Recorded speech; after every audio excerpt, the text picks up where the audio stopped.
Josh, come on, stop it.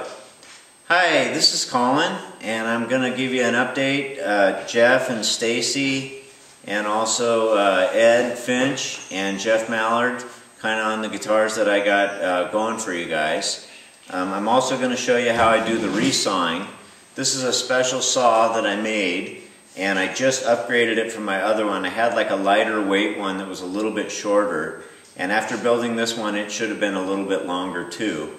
But I basically build this frame out of oak, and then I put this bandsaw blade inside here and tension it with, I've taken bolts and cut a, drilled a hole through them and cut a notch in there, and then I got little things to keep the blade straight, and then I tighten it here with a wing nut, and then I built like these handles and stuff like that. After experimenting, this seemed to be the best, easiest way to do it.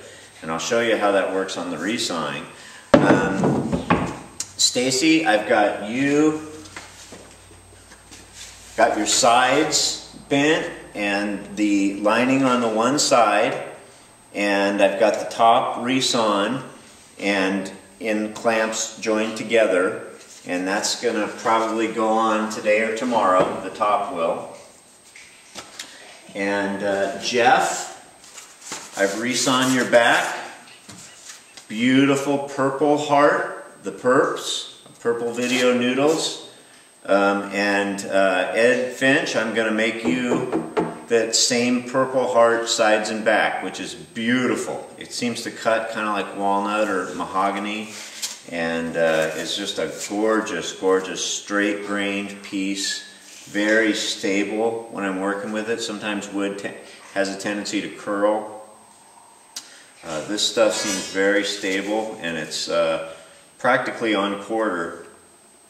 It looks like it's perfectly on quarter. So it's beautiful, beautiful wood, and it's purple, and you're going to love it. And then Stacy, your guitar is made out of beautiful African mahogany. I've got two of these resawn boards here, going to be your back. And the other two are for Jeff. Jeff, you're going to have Jeff Mallard. You're going to have beautiful mahogany back and walnut sides, because that's what I've got, and it's pretty similar wood. It's going to be gorgeous. And then as far as the tops go, I'm planing the redwood for Jeff Gates right now, and then I've got beautiful flat sawn African mahogany top that I've actually joined and done the rosette in for Jeff Mallard. And then for Ed Finch, I've got a beautiful Sitka spruce top. I haven't done my final hand thicknessing on, but I've got it down to about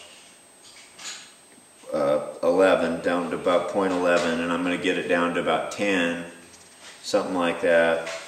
I make them a little thinner than some of the others. Now this piece, it's got a little wider grain than some, but it's got a nice little tone to it. I think it's going to make a great top. So anyway, guys, that's sort of where I'm at, and I'm going to demonstrate to you how this hand resaw works so you understand all the work that's gone into that kind of resawing. I've started the cut on this one, so it's riding in there pretty good, and it's a bit of a bumpy ride getting to this point. But once I'm here, I've got my little homemade vise here that's made out of pipe clamps and oak, and I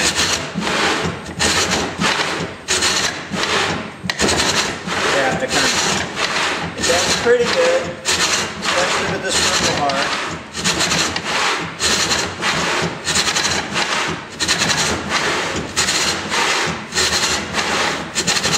Every time I get an inch or so, a couple inches, I gotta check and make sure I'm still on track on the other side. I don't want to veer off.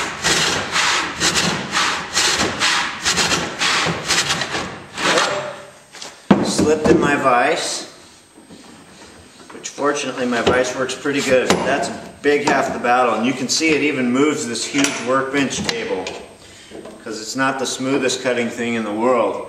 The ideal handsaw would be a two-man veneer saw, but those saws cost hundreds of dollars, and I, of course, don't have 2 men. So, I've made what I can. The bandsaw route, my bandsaw is just not powerful enough, and it's too rickety, and it just doesn't cut efficiently or at all. It wastes wood. I just butcher wood with it. I have to do it by hand like this.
And finish the cut.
So there is a Resaw piece of the Perps. Thank you.